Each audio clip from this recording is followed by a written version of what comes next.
Hi, I'm answering a query I get asked many a time. And yes, it is many a time and not times. It's a poetic way of saying many times. So, many a time or many times, both are okay. Okay, coming back to topic. Though, although, even though, despite, and in spite of.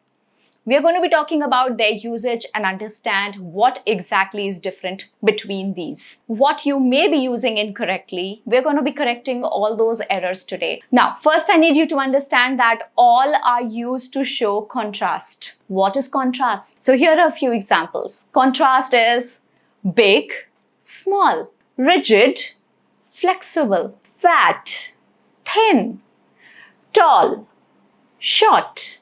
These are all contrasts, so they are opposite to each other, and this is what contrasts are all about. Though, although, even though. That is what we are going to start with. I'm going to be teaching you how you can exactly frame a sentence, and after teaching that to you, I'm going to give you a small question to answer it for yourself, okay? So, you start by saying the opposite. So, let's say if you prefer jogging outdoors, you start by saying the opposite. Although some people prefer going to the gym, I like jogging outdoors. Okay, so I like jogging outdoors, but you keep it for the last half of the sentence and you start by saying the opposite. Okay, I want you to try this formula now. I'll give you a question and you use this technique to answer.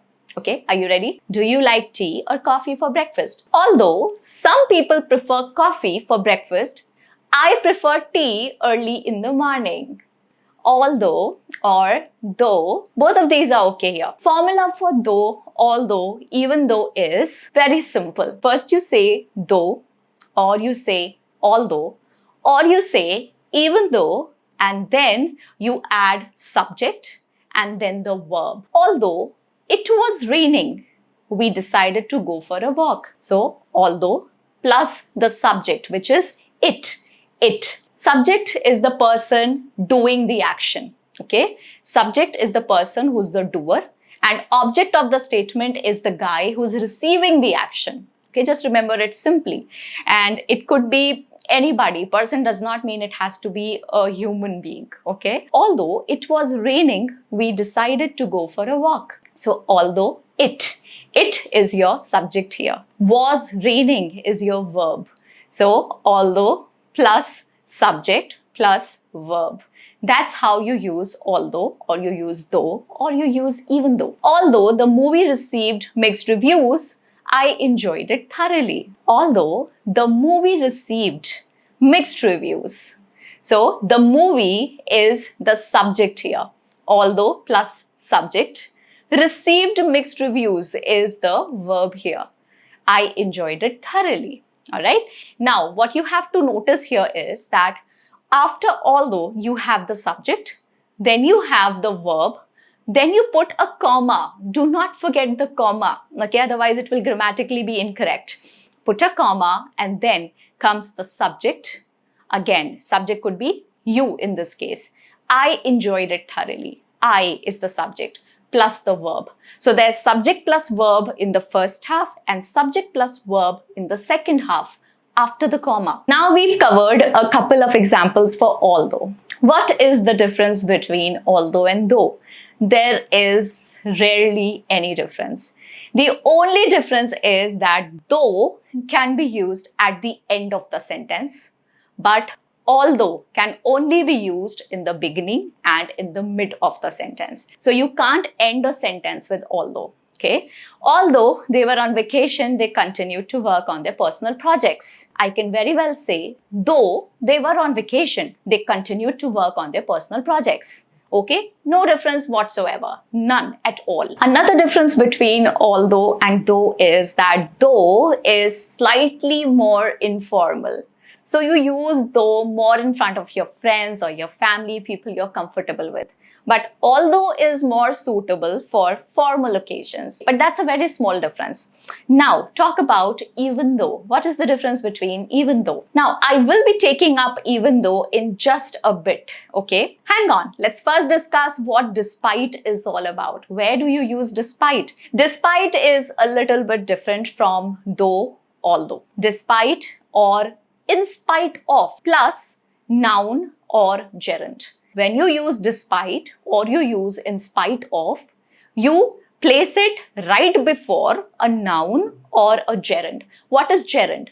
Gerund is ing form of a verb, okay, where a verb is used as a noun. Like swimming is awesome, okay, swimming is awesome. Now here swimming is a noun. It's not really a verb. I'm talking about the activity of swimming, okay, so that is gerund form of the word or verb swim, okay. Swim is the verb, swimming is the gerund, all right. So despite and in spite of are not followed by subject and verb. Rather, they are followed by noun or gerund. Are we clear? Okay. Imagine I ask you, would you rather study science or opt for commerce? Which is a very common question in a country. Which would you prefer? And let's say you prefer commerce. I preferred commerce. I was a commerce graduate. You'd say, despite the advantages of studying science, comma, I prefer commerce. I love learning about businesses, okay? So what you do is you put despite, either you put noun or you put gerund and then you put a comma and then you state your preference. So you start by stating the opposite, okay? Something about the opposite. So I start by my non-preference and I say that despite the benefits of running early in the morning, comma, I prefer running a little late in the evening.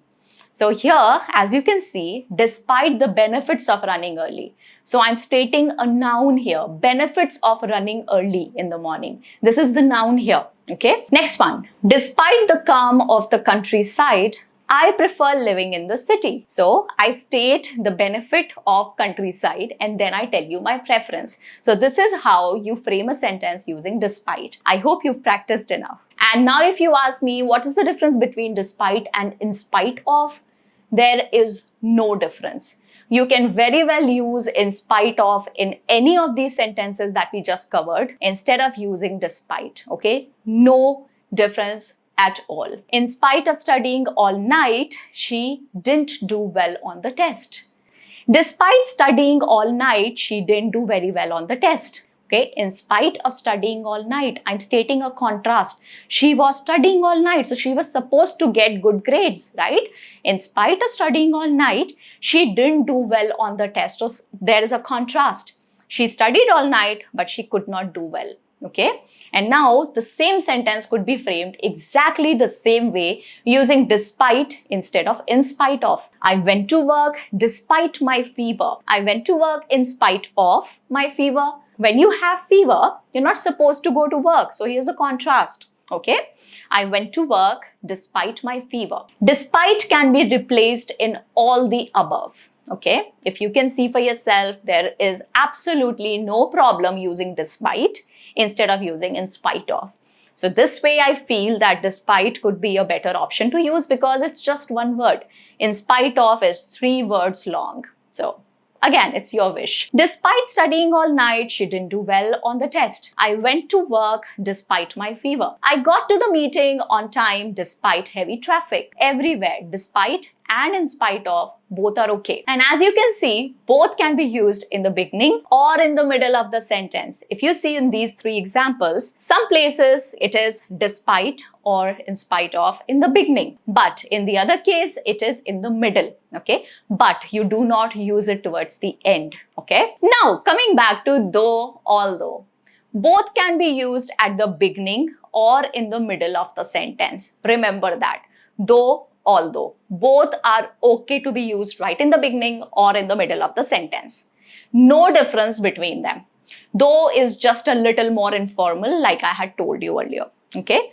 Biggest difference is you can end the sentence with though, but not with although. So though can be used at the end also. It's an informal word, as I told you. Okay. Though can be used at the end, but although cannot end the sentence. But when you use though towards the end or you use though anywhere in the sentence, it is more informal. Just remember that. Okay. Now let's talk about even though. Even though also shows contrast. Okay. We are going to be talking about two thoughts in a sentence in which the two thoughts are going to contradict each other. Okay, this also shows contrast, but a much more strong contrast. Remember that. Very strong emphasis on the expectation in this case.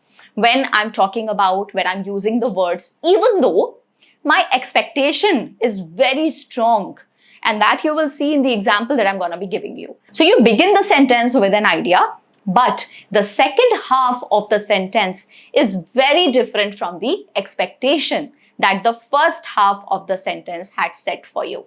Okay, let's see an example. Even though the movie was long, they stayed engaged throughout. So you see, generally what happens is that when movies are very long, people lose interest and they are like looking at their watches and they're like, kab khatam hogi? You get it, right? So here is a strong contrast. Movie was very long, but they stay connected throughout. Next one. Even though he dropped out of college, he became a college principal. Can you believe that?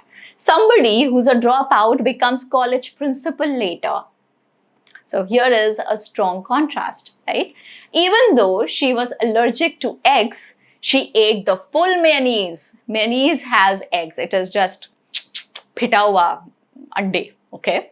So mayonnaise is eggs. So even though she's allergic to eggs, she ate the full mayonnaise. So I hope the contrast is clear to you. When to use even though and when to use although or though. Okay.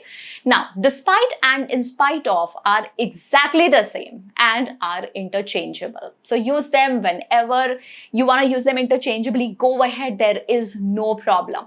There's just one mistake that people make, and people make it a lot. Okay. They say despite of instead of in spite of. So in spite of, there is an of over there. But you do not have to use of with despite. Despite is complete in itself. It does not need help of. Okay? They mix it with despite of something. Alright? So just be careful of that. Despite of this, she did this. She went to office despite of her fever. Incorrect. She went to office despite her fever. This is correct.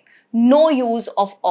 I hope the idea is clear to you. I've given it my best shot. We've covered examples we've understood the difference between despite and in spite of, whether to use them in the beginning or to use them in the middle. They cannot be used at the end of the sentence. Okay. Now talking about although, though, and even though. Even though is the strongest one that shows most contrast. Talking about although and though, there are two differences. Although and though both can be used in the beginning or in the middle of the sentence, but only though can be used at the end of the sentence.